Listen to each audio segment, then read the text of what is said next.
It's Monday, and students are up in the early morning to begin our daily routine. Go to class, talk to friends, and maybe take a test. We'll eat lunch, go to more classes, go home, and then study. Every day, we also try to meet these high expectations that we set for ourselves. We internalize so much stress that it becomes a reflex. Some can cope, but others have a hard time.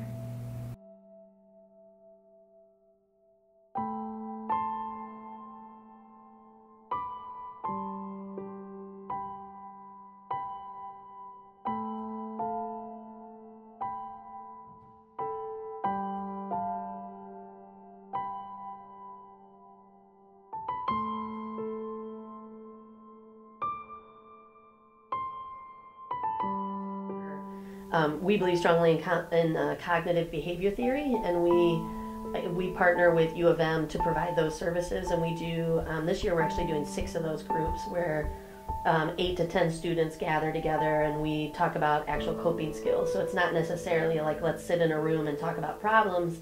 It's really a group to talk about, here's what I struggle with. Sometimes I'm depressed, sometimes I'm anxious, and here are some real world skills that I can use. There's a disconnect between the resources being provided by the school and the students who need them. With roughly 1,600 students enrolled, not many people know about the resources or are able to receive them. Everyone deals with mental health issues in varying degrees. It's just a matter of how people cope.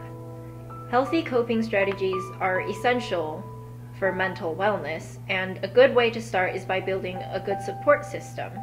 We as students have to support each other in difficult times.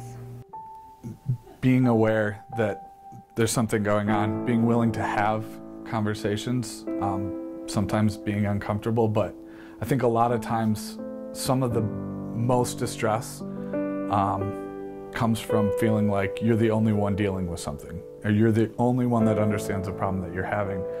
And I think a lot of students would be surprised at the number of other students who have very, very similar situations to their own. So being willing to have those conversations, I think could be really beneficial.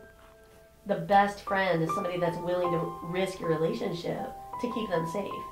So I think you all, like as students, I think you can help each other, not just with the big stuff like suicide and depression. I think you can help yourself with just wellness. Like maybe you know, eat a vegetable occasionally. Like help each other, like get some sleep. Like say like, no, I can't, like I gotta get to bed, and not like shame people for taking care of themselves. And just making that a culture, I think that would be helpful.